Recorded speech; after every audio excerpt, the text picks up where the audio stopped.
Hello, I am Father Brito, the pastor of St. Paul of the Cross Church here in Park Ridge.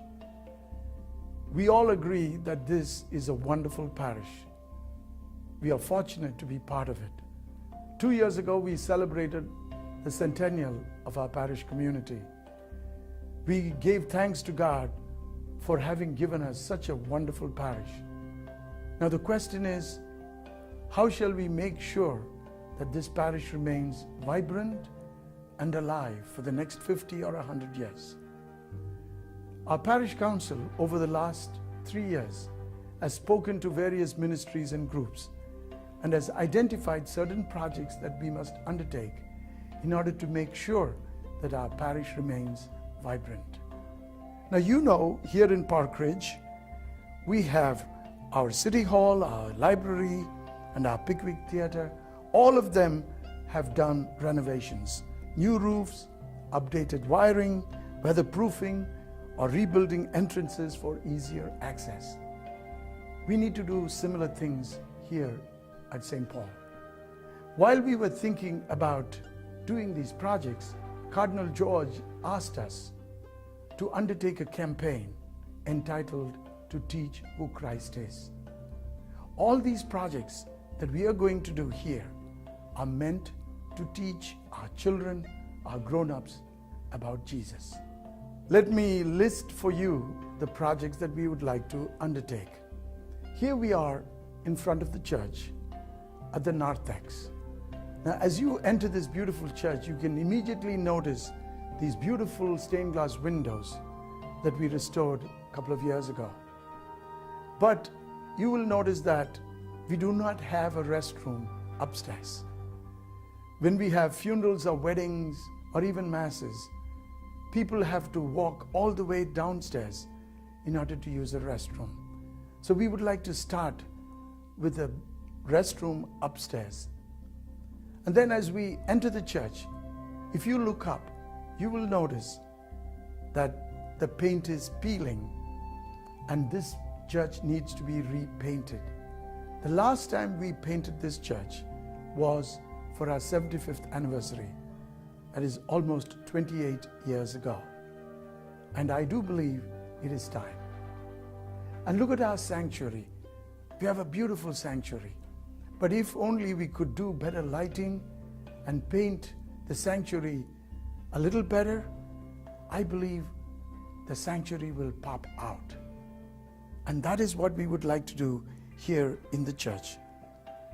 And now if we go downstairs to the Holy Family Chapel, here is where we have many families coming, and for a couple of masses there is only standing room. If only we could push the altar a little back, we will be able to gain at least 2 rows of seating. And look at the walls. They are tiled. If only we can cover them, it will make this place look like a chapel. We do not want to change the spirit of this place. Our children will be comfortable here. As I always say, we have greater tolerance for chaos down here, but we want to make it a reverent space. We would like to create little shrines to the Blessed Mother, to Saint Joseph, to Saint Paul of the Cross. We would like to set up a beautiful stained glass window of the Holy Family right behind the main altar.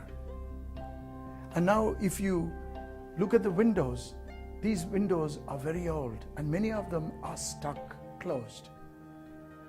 They need to be changed. They need to become energy efficient.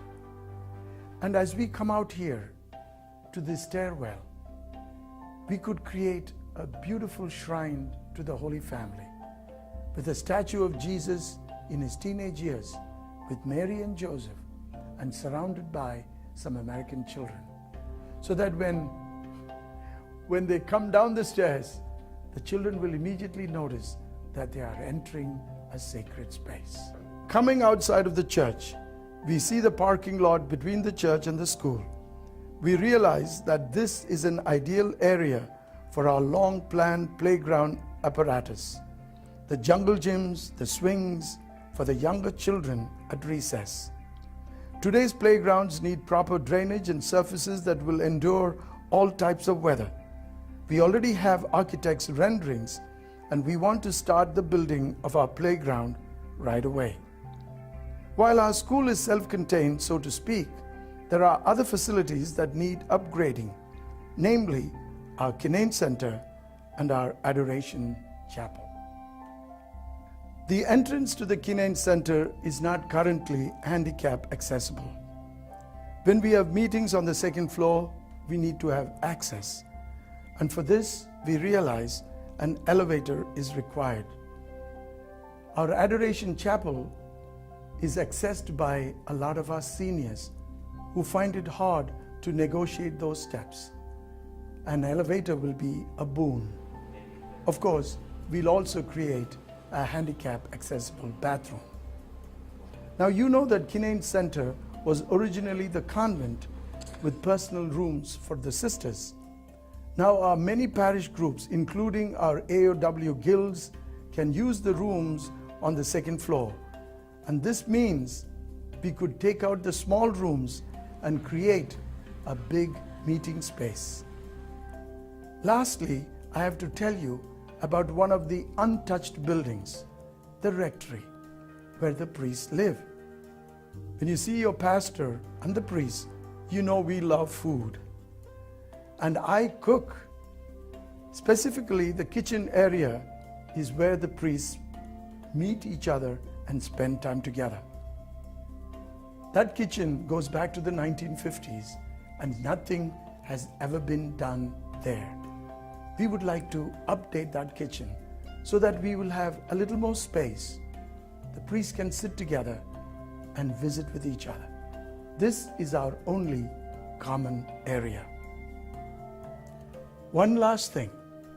If we want to be vibrant for the next 50 or 100 years, we need to improve our technology. The phone system in the rectory goes back 25 years. Technology has changed. We would like to have Wi-Fi access in the upper church and the lower church. So you see, the Cardinal has foresight. In asking us to do this campaign, he is ensuring that the parishes around the diocese will remain vibrant.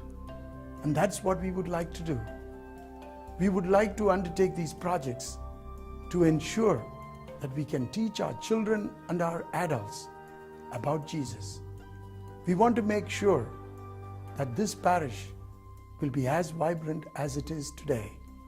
Grateful to God for what we have received, we will fulfill our centennial promise.